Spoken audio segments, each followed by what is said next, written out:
It's Mark Yegge here, wealth architect and lifestyle investor. Let's take your life to the next level. Welcome to the Wealth Architect Podcast. Hey, everybody. Welcome back to another episode of the Wealth Architect Podcast. So glad you're here. We have an exciting guest today talking about one of my old stomping ground topics, right? That's financial planning, but specifically, she's got a really great niche in financial planning. Let me tell you about our guest. She is the CEO of Francis Financial, and this is a fee-only boutique with wealth management, financial planning, and divorce financial planning. And that's what we're going to be talking quite a bit about today. She's got over 20 years of experience. She loves this topic. She's got a great podcast as well. And, let's not take too much more time to introduce her. Let's get into the meat of what our guest has to offer. Please welcome with me, Stacy Francis. Stacy, welcome to the Wealth Architect Podcast. How are you? Thank you so much, Mark. I'm super excited to be here. I know we're going to have a great time. Cool. Well, let's start a little bit with your credentials. I know you've got all these letters after your name, right? I have like no letters after my name. If I didn't have my last name, I would just be Mark, right? But my last name is my letters. You've got all these letters. They're all capitalized. So tell me a little bit about your credentials and what makes you so awesome. Yeah, so it's really it's a ploy to get my children to think that, the pieces of advice actually are worthwhile. I'm still working on that one. So my journey to become a financial advisor has really been kind of a different journey. I got my certified financial planning designation, and then also one that you may wonder why someone who's super happily married. I'm celebrating my 20th anniversary with my husband this year. I'm a certified divorce financial analyst. And some might say that's why my marriage is happy. He's slightly afraid. But in reality, our superpower of where we do our best work is working with women who have gone through a divorce, working with women who have unfortunately been, alone dealing with their finances because their husband has passed away. And, I came to this field, to be honest, not because I was drawn to this field. It was because I was really frightened. I saw my grandmother, one of the most important people in my life, be trapped in a really awful marriage. And she shared with me before she died that she felt financially trapped. And that's why she never left. And it was verbally abusive. It was financially abusive. He really kind of kept her out of the finances and didn't really allow her to participate. And unfortunately, it was also physically abusive. And it really was very hard to see as a little girl growing up. And she ended up passing away because of the abuse. And really, there's nothing good about that, except that it caused me to shift my life, to go into finance and to work with women, whatever their situation is, to help them feel more empowered around money, make better decisions, give them the support. And I feel like the luckiest girl on the face of the planet because I get to work with just really nice people who want to learn and maybe didn't have the experience around money and financial planning and investing, but are smart and want to learn that. And so I know we're going to be talking about a lot of stuff, particularly widows today. But the biggest thing I would say is that a lot of women lack confidence around money, and it's just usually because we haven't had as much experience. Right? I mean, so. Wow. Yeah. Well, listen, and just for the audience, we're going to be talking about women today. One of my favorite subjects. Surprise. Right. But if you can't handle the discussion about women versus men, if you're all into this woke culture of genderization and all that stuff, you might as well log off now because we're going to be talking about women. And I love women. I honor women and I cherish women. I think women are probably more important in our society than men are. And so I really want to figure out ways to unpack what you have to offer. So let me ask you this question. How do women, my saying is never give up your power and your health, your wealth, or your time. How do women get into this position where, like your grandmother, they give up their power to their spouse and therefore they feel that they're at at effect rather than at Yeah. cause. Yeah. It's interesting, Mark, because it's often just happens without us even realizing it. Yeah. I'm a mom. I have a 13-year-old and a 16-year-old, and it's a little bit of like divide and conquer. And when you have your partner, your partner's doing this, this part of helping with the family, and you're doing that part. But more times than not, he ends up doing the financial piece, and maybe because he enjoys it or he feels more comfortable or whatever reason. And she ends up doing other pieces. Funny enough, in my family, it's the exact opposite. But it really is truly about like, conquer and divide and conquer and just trying to manage a household where, one or two parents are working and you've got kids and you've got family and you've got pets and you've got, bless, all those things.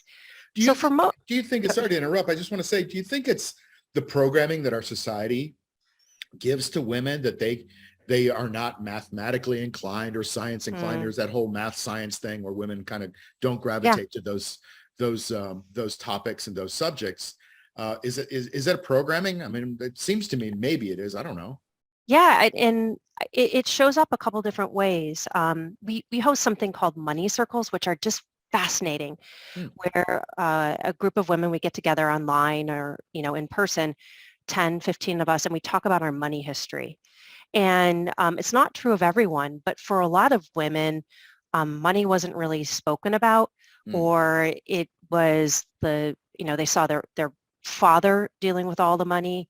And it becomes their DNA of the story they tell themselves about how good or not they are with money, with math. And I'll be honest, I was one of those women. I did not raise my hand in math class. Yep. I didn't think I was very good at math. I actually took calculus and dropped out because I just said, okay, this is not for me. And bless, here I am. I'm a financial advisor. I was just going to say, you deal with numbers all the time now, right? That's like, I should be pretty good with it. But yeah, sometimes, we tell ourselves that, and it shows up in a lot of different ways. If you look at the number of certified financial planners that are women, it's 23%. That's it. And women who actually own their own financial advisory firm, or even own a little bit, it's only 1%. So it does show up in a lot of ways. And so there's a lot of great work that we have to do to change that, because, we have the same brains, we have the same, everything. It's just what we've been raised with often, and what we've been told with. And, women are in some studies have shown that women are actually, based on the same risk in the portfolio, better investors with higher returns. That really comes down to women tend to not churn their portfolio nearly as much. Yes. They spend a little bit more time researching, and then once they have that portfolio, stick with it more so in good times and bad. Not always the case, but again, it's just for many of us, we just don't have the experience in the same way that some of our male counterparts do in the investing and finance world. Yeah, I think from what you said, it goes to a story that we create in our own minds, right? Right. I had a mentor that said one of the reasons we don't get what we want is the story we keep telling ourselves about the reasons we can't have it. And so we just keep driving those reasons in, saying, oh no, I'll never be able to be good with math, or I'll never be good with money.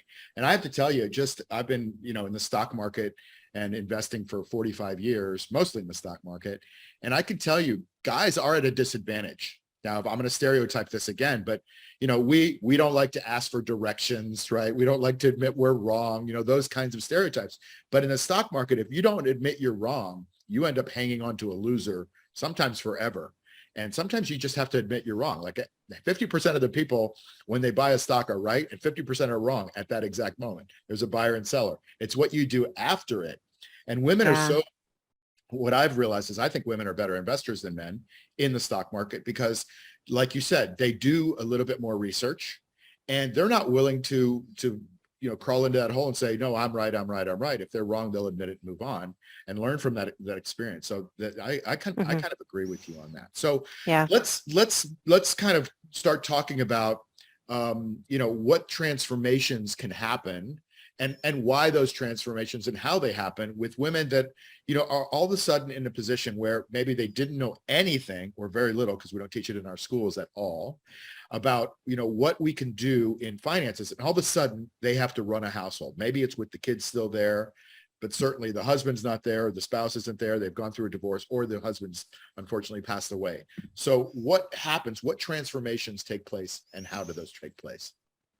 yeah. It's a lot of transformations, and it's interesting. I was reading a statistic. Mark, 8 out of 10 women at some point in their life are going to be 100% solely responsible for their finances, investing, money decisions. So 80%. So your odds are pretty good, no matter how happy you are in your marriage or whatever. Huge leverage for making sure you get control of your right, right. And so when this happens, often it comes along with trauma, a trauma of either going through a divorce or trauma of your spouse has passed away. And the women that I see who are able to get themselves set up in a financially secure way for the long term are those that put together a team. And particularly if you have gone through either of these transitions, that team needs to include, first off and foremost, and some people will be surprised that I'll say this, but a therapist or a coach to help take some of the heavy lifting. So many women, especially after the loss of their spouse, they're putting the mask that falls from the ceiling in the airplane on everyone else who's dealing with that loss, whether it's children or friends, family members, and they're not putting it on themselves. And so that's really important. Number 2, making sure you have a great estate planning attorney, right? If you're going through a divorce, that you have the best matrimonial attorney you can get out there. And then, I'm going to say and plug us, Mark, a really good financial advisor that understands your situation. And, asking friends that might be in a similar situation to you, who do they use? Do they have a good experience? And then interviewing that person. And if you want, I have a great questionnaire that you can use to interview a financial advisor. Most people wouldn't know what questions to even ask or what's That's important. So I can send that to you for the show notes as well. Yes, please. Because these are people who are going to help you make really good decisions. And the time after you've lost your spouse and after you finalized your divorce is one of the most risky times, because you're making decisions. Yes. There's an avalanche of financial decisions. And if you don't invest the insurance money the right way, if you make a large move that isn't right for you long term, it can be very costly. So having your most vulnerable and emotional time. Exactly. So I always say, when emotions go up, intelligence goes down. And here you are at the most heightened emotional time making all these financial decisions. You're absolutely right. Yeah. Yeah. And it, the brain fog is real. Sure. I mean, every single person who has lost someone close to them knows what that feels like, and it's harder to concentrate. It's harder to remember. You misplace your keys. You forget words. It's a lot harder. And what I tell women is, that first year, just give yourself a vacation from making decisions. Of course, settle the estate, work with your estate planning attorney, make sure that you get all those pieces in a row, but don't immediately put the house on the market because you feel like it's too big for you and it's too expensive. Right. Don't quit your job because you're not sure how you can manage now being a single mom and a widow.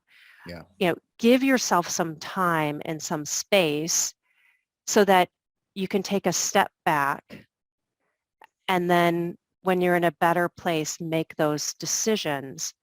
and ideally work with a financial advisor who can, map out all those different scenarios for you, show you that crystal ball of, okay, well, what would it look like if you did sell the house and move? What would it look like if you, take a 6-month or year sabbatical from work? And it's really important, and I'll tell you why. We talked to an amazing woman who is a client now, but she called us right after her husband had passed away. She's in her 40s and had twins that were 2. We talked to her, kind of took her through the process of how we work, and it wasn't the right time. She came back to us a year later, and in that time period had taken not all, but a lot of the insurance money and bought a vacation home, which I'm sure your listeners are thinking, what was she thinking? Well, the vacation home was right next to the vacation home of her brother. So the thought process was all the cousins could be together. It would be really good. Oh, yeah. So it makes sense. And from an emotional perspective, you're right. But from a financial perspective, it doesn't work in her plan. Yeah. So now we have this property that she's having to rent out to make ends meet. More overhead. More overhead. And, so just having that team to bounce ideas off of, like, what would this really look like, right? Would this make sense, so that you don't make a misstep like that could set you behind a little bit financially? Yeah.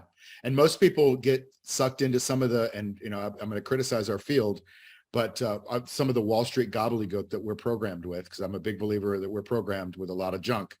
But one of them is, you need to own real estate, right? At all costs. Like, real estate's a hedge of inflation and you get passive income out of it. And so they're like, well, I heard that I should own real estate. So they dump a bunch of money into real estate and then they create a headache for themselves if that's not what their passion is, right? And I don't believe that you should be in all of the financial instruments that are available. I think there should be, tailored, like you said, to your personality, to your style, to your goals and your vision. So that's an interesting point. So can you give us a story about somebody who's kind of gone from knowing absolutely nothing to a success? And you've had 20 years in the business. I'm putting you a little bit on the spot, but I'm sure you've got some really great success stories maybe you could share with us. Yeah, actually, I just was working with a client of ours. She's been with us now probably 8 years. One of the nicest ladies. Her husband actually was a financial advisor, managed all their money, and he had a longer illness, and so she knew she was going to be on her own. And once he passed away, she ended up reaching out to us. Money was completely not her domain. Very good with budgeting, but the piece that scared her the most was the investing. That's what he did. And for her biggest goal was to have enough income and growth from the portfolio that we could get her out to age 95 and beyond. She wanted to really help pay for schooling for her grandkids, which she has quite a few. And something that's really cool about her is that she's one of the only female horse race owners. So she has all these beautiful horses, and that was very important to her. It's not an inexpensive sport though, nope, right? No, it's sure not, especially if you're racing in Saratoga as well as, other parts of the country. Sure. And we did it. And she is just living her best life. And funny enough, she's actually making money doing the horse racing, and she's made quite a name for herself.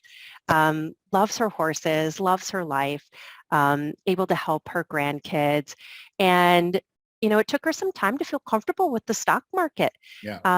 And now she does. And even with the ups and downs of everything we're dealing with on what feels like a day-to-day basis, Sure.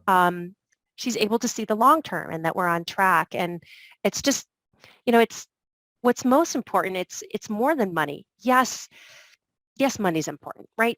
We know money's important, but money for most people is really, it's a tool.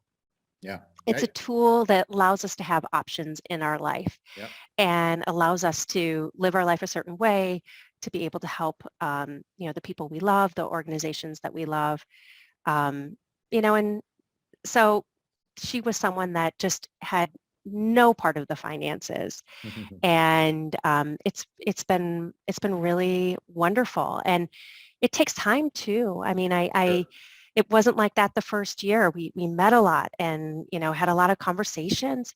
It doesn't happen overnight, but I have to tell you, if you want to get in shape, you can't just go to the gym once. I wish, Mark, that would be my dream.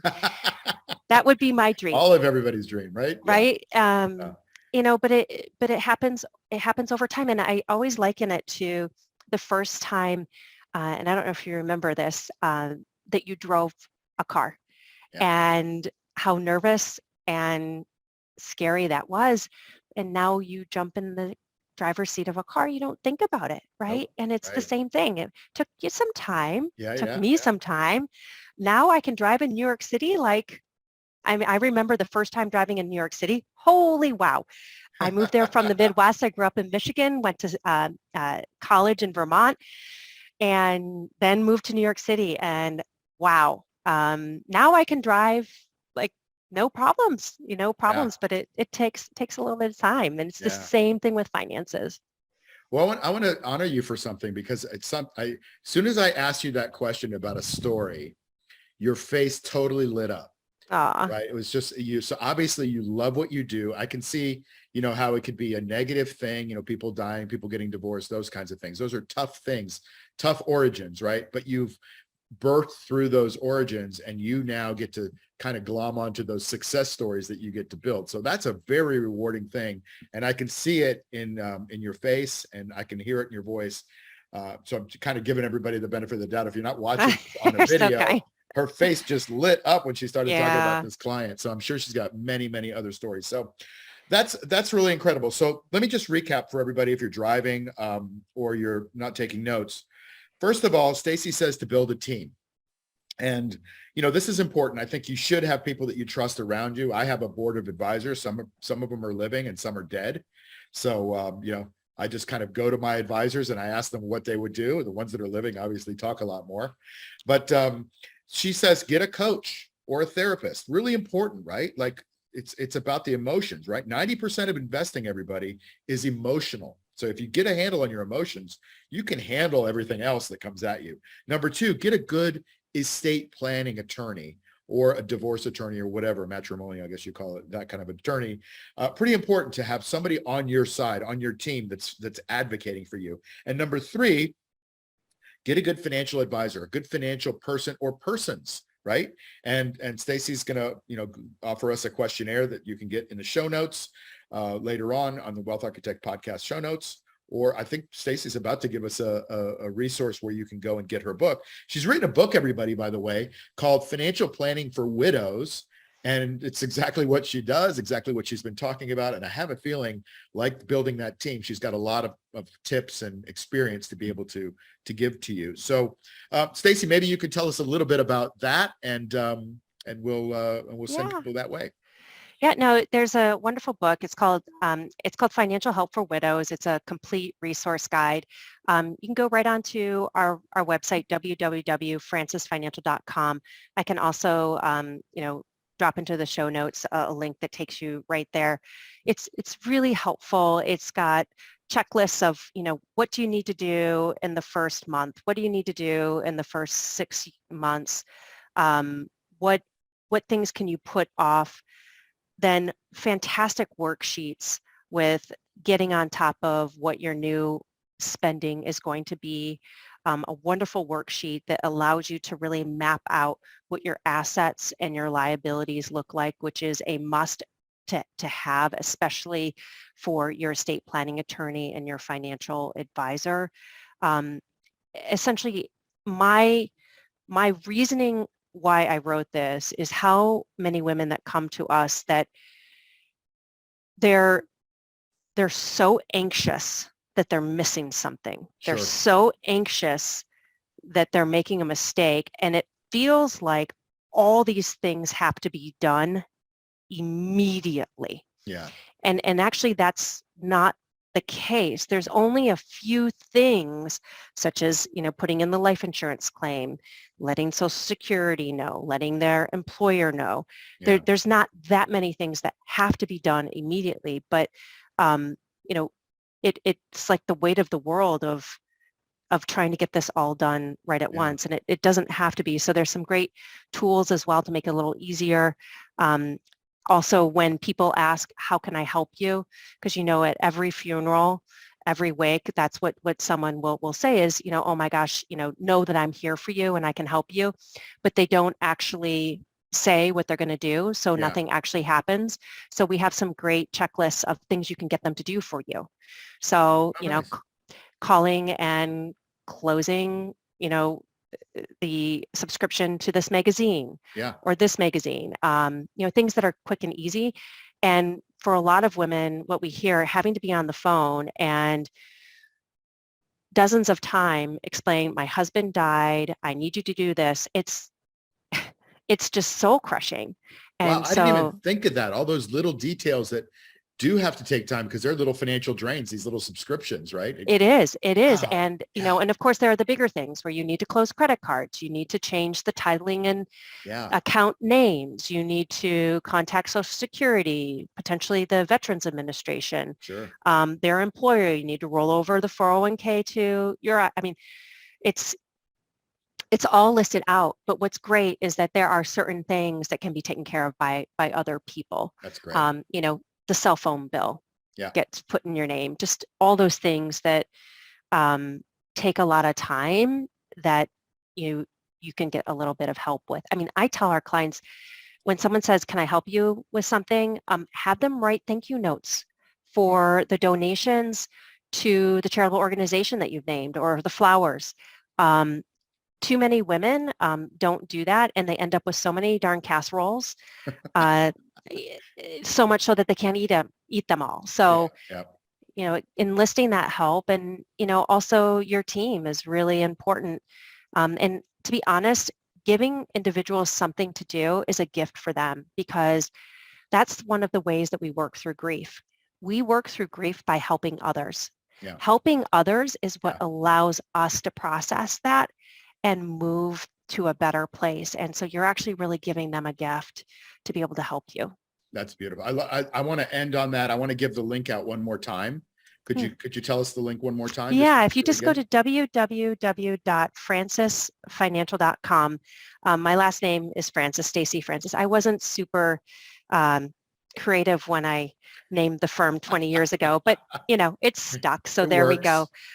So you can go right on there, and it's a financial help for widows. It's a resource guide right there on the website. And if there's anything that we can do to help you, please let us know. I will tell you the organization I started for my grandma, Savvy Ladies.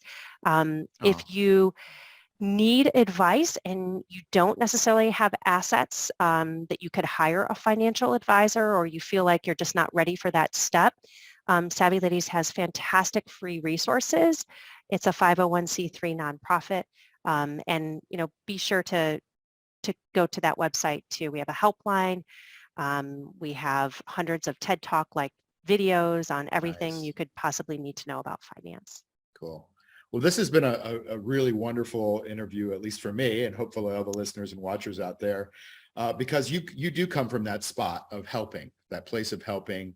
And when, as soon as you said that, I was like, okay, I know this person's the real deal because she wants to help people. And even talking about the Savvy Ladies resource is helpful. So thank you so much, Stacy, for being on with us and for offering your wisdom. And I hope to see you down the road. And everybody, thank you for being on the Wealth Architect podcast. Remember what I always say, never give up your power in your health, your wealth, or your time. Have a great day, everybody. Hey, it's Mark Yegge here to tell you about our cash flow machine trading program that's designed to teach you how to make safe, reliable income. Now, we shoot for 2 to 4% a month of income and growth in your portfolio. And we have courses to teach you how to do this yourself or inside a mastermind community. And the best part of that is it only takes about 20 minutes a week to implement. Now, while 2 to 4% a month doesn't sound like much, I show you exactly how we took my IRA from $111,000 to over 500,000 in just 19 months without huge risk. I'm not telling you this to brag, just to show you that you can do this too. So to learn more about this program, go to cashflowmachine.io. That's cashflowmachine.io, and you can learn more.